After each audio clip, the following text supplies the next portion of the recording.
Assalamualaikum warahmatullahi wabarakatuh. Bapak Ibu sekalian, semoga Bapak Ibu dalam keadaan sehat walafiat dan selamat jumpa lagi di channel saya, Suprio Channel. Kali ini saya ingin berbagi pada Bapak Ibu sekalian tentang materi bagaimana cara memahami pengalihan data instrumen penilaian visitasi atau IPV pada satuan pendidikan PAUD pada tahun 2025. Bapak Ibu sekalian, bagaimana kita ketahui bahwa instrumen yang digunakan untuk visitasi satuan PAUD tahun 2025 adalah sebagaimana tertuang dalam Keputusan Menteri Pendidikan dan Kebudayaan RI nomor 71 tahun 2021.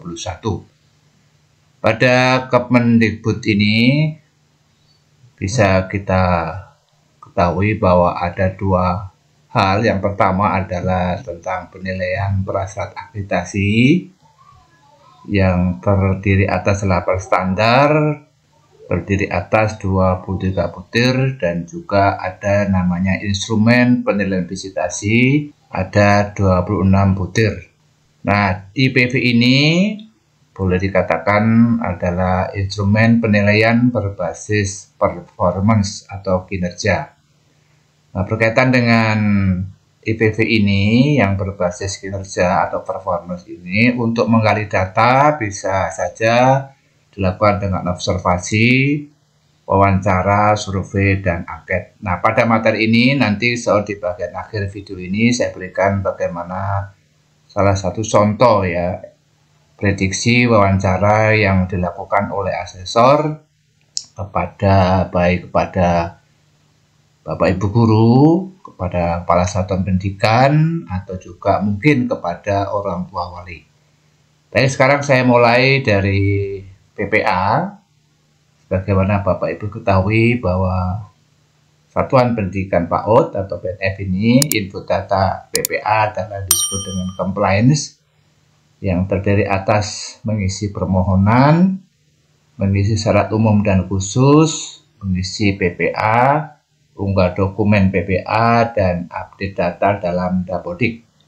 Ini saya kira Bapak Ibu sudah memahami tentang PPA ini. Kemudian terkait dengan PPA atau penilaian prasyarat akreditasi, ini dijelaskan bahwa dalam rangka pengajuan akreditasi satuan pendidikan anak usia dini atau PAUD, satuan diwajibkan untuk mengisi penilaian prasyarat akreditasi atau PPA yang ada dalam sistem penilaian akreditasi atau Sispena, serta melengkapi data satuan di Dapodik.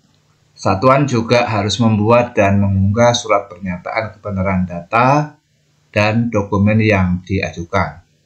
Terkait dengan dokumen PPA PAUD, pertama, Bapak Ibu diminta untuk mengupload seluruh dokumen yang Bapak Ibu miliki sesuai dengan yang digunakan di satuan PAUD masing-masing pada Sispena PAUD di tautan berikut ini ya. Di Sispena. Kemudian yang kedua, dokumen dapat mengacu pada kurikulum 2013 atau kurikulum Merdeka sesuai dengan yang digunakan di satuan PAUD masing-masing. Ini juga sudah cukup jelas ya. Kemudian yang ketiga, upload dokumen yang terkini, yang termutakhir. Yang keempat, tidak ada format baku. Untuk setiap dokumen yang diminta oleh setiap satuan diberikan kebebasan sesuai dengan tujuan yang ingin dicapai. Ya, nomor 4 ini jadi Bapak Ibu tidak perlu terpaku dengan dokumen satuan pendidikan lain, tapi silakan berinovasi bagaimana membuat format dokumen yang Bapak Ibu mau, yang penting sesuai dengan tujuan yang dicapai. Kemudian bagian yang kedua di dalam keputusan Menteri tadi adalah instrumen penilaian visitasi atau IPV. Nah, di sini jelaskan bahwa penilaian akreditasi merupakan penilaian berbasis performance untuk mengukur tingkat pencapaian tujuan satuan PAUD yang tercermin dalam pengetahuan, sikap, dan keterampilan melalui proses pembelajaran kreatif dalam konteks lingkungan dan budaya lokal yang disesuaikan dengan kebutuhan peserta didik dan masyarakat dalam periode tertentu. Jadi di sini bisa kita pahami ya Bapak Ibu bahwa dalam IPV ini adalah berbasis kinerja untuk mengukur pencapaian tujuan satuan pendidikan PAUD Bapak Ibu. Melalui apa? Yang melalui proses pembelajaran kreatif. Nah, ini sudah harus Ibu pahami bahwa IPV ini juga jelas berkorelasi dengan PPA tadi. Nah, sebagaimana saya jelaskan di awal bahwa dalam rangka IPV ini karena berbasis kinerja, ya bisa saja asesor itu mengukur pencapaiannya, bisa menggali data, itu bisa juga melalui observasi ya. Observasi ketika dalam proses pembelajaran Bapak Ibu, bisa juga dengan melakukan wawancara, juga melakukan survei, tergantung dari bagaimana asesor bisa mengukur penilaian yang berbasis kinerja tadi. Baik Bapak Ibu, sekarang saya berikan contoh penggalian data yang kita prediksi ya melalui wawancara. Ini untuk butir 1 dari IPV adalah pendidik menstimulasi anak untuk mempraktikkan berbagai pengalaman keagamaan dan konteks keimanan kepada Tuhan Yang Maha Esa. Wawancara yang bisa dilakukan oleh asesor, misalnya untuk unsur pendidik adalah bagaimana pendekatan Anda dalam menstimulasi anak-anak untuk memahami dan mempraktikkan nilai keagamaan dalam kehidupan sehari-hari. Di sini asesor bisa menanyakan pendekatan apa yang digunakan oleh guru dalam memberikan stimulasi anak-anak mempraktikkan nilai keagamaan mereka dalam kehidupan sehari-hari. Yang kedua, bisa juga ditanyakan apakah ada metode khusus yang Anda gunakan untuk mengintegrasikan pengalaman keagamaan ke dalam pembelajaran di kelas. Jadi di sini yang kedua berkaitan dengan metode. Kemudian yang ketiga, bagaimana Anda memastikan bahwa semua anak dengan latar belakang keagamaan yang beragam merasa dihargai dan diterima. Jadi di sini teman-teman guru diminta menjelaskan ya bagaimana cara memastikan bahwa semua anak itu memang merasa dihargai dan diterima. Kemudian yang kedua bisa unsur kepala satuan pendidikan yang diwawancarai. Pertanyaan yang mungkin bisa diajukan adalah apa peran sekolah dalam mendukung pendidik untuk menstimulasi anak-anak dalam mempraktikkan pengalaman keagamaan. Jadi di sini peranan sekolah ya dalam mendukung guru ya dalam menstimulasi anak-anak dalam mempraktikkan pengalaman keagamaan. Apa dukungannya? Yang sudah atau yang akan diberikan atau yang sudah diberikan ya. Kemudian yang kedua, bagaimana sekolah menilai efektivitas program atau kegiatan keagamaan yang dijalankan. Nah, di sini peran kepala sekolah bagaimana bisa menilai apakah program kegiatan keagamaan yang dilakukan itu efektif atau tidak. Ini bagaimana cara sekolah untuk menilainya. Kemudian yang ketiga, bagaimana sekolah menghadapi tantangan dalam menyelaraskan kegiatan keagamaan dengan kurikulum yang ada. Ini upaya ya, bagaimana cara sekolah. Ya, tantangan dalam menyelaraskan kegiatan keagamaan dengan kurikulum yang ada. Selaras apa tidak? Kalau selaras, bagaimana cara menyelaraskannya? Kemudian bisa saja asesor minta salah satu perwakilan orang tua. Yang mungkin bisa ditanyakan adalah bagaimana Anda melihat peran pendidik dalam memberikan pengalaman keagamaan yang mendalam kepada anak-anak Anda. Nah, jadi di sini orang tua ditanya bagaimana peran gurunya dalam memberikan pengalaman keagamaan yang mendalam kepada anak-anaknya. Kemudian yang kedua bisa juga ditanyakan apakah Anda merasa bahwa sekolah telah berhasil menanamkan nilai-nilai keagamaan yang sejalan dengan nilai-nilai keluarga Anda. Nah, ini orang ditanya ya, apakah sudah merasa bahwa sekolah sudah berhasil menanamkan nilai keagamaan pada anak-anak mereka.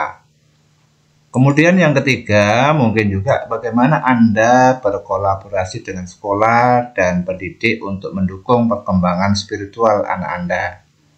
Jadi sini ini pendapat orang tua, apakah sudah berkolaborasi atau kalau memang sudah bagaimana cara berkolaborasi orang tua dengan sekolah dalam rangka mendukung perkembangan spiritual anak-anak mereka ya. Ini salah satu contoh penggalian data melalui wawancara yang mungkin akan ditanyakan oleh para asesor ketika melakukan visitasi di satuan pendidikan Bapak Ibu. Baik Bapak Ibu, jadi untuk yang berikutnya ya, tadi saya contohkan nomor 1 ini ya. Nomor 1, nomor 2 dan seterusnya, ini ada 26 butir. Nanti Bapak Ibu bisa lihat poin-poin yang harus dipersiapkan oleh teman-teman ya dalam rangka menjawab pertanyaan yang dilakukan oleh teman-teman asesor, baik oleh guru, mungkin juga kepada kepala satuan pendidikan ya. Nah, untuk satuan pendidikan seperti di sini nomor 23, satuan pendidikan memfasilitasi layanan belajar yang inovatif. Ini bisa saja nanti asesor menanyakan kepada kepala sekolah atau kepala satuan pendidikan apa saja fasilitas yang diberikan dalam rangka pelayanan belajar yang inovatif.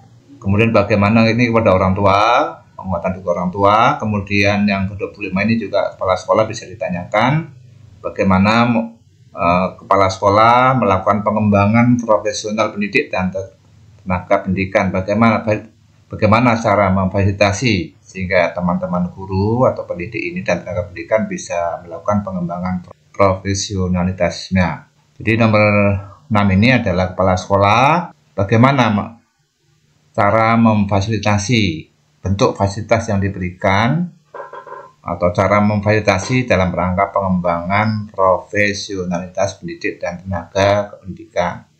Yang ke-26 ini juga kepala sekolah bisa juga akan ditanyakan bagaimana cara memberikan pengenalan dan biasakan perilaku hidup sehat di satuan pendidikan PAUD Bapak Ibu sekalian. Nah, jadi ini 1 sampai dengan 26 ini adalah berkaitan dengan penilaian berbasis kinerja. Jadi bisa dilakukan melalui wawancara ya, Bapak Ibu. Demikian, semoga bermanfaat. Kurang lebihnya mohon maaf. Assalamualaikum warahmatullahi wabarakatuh.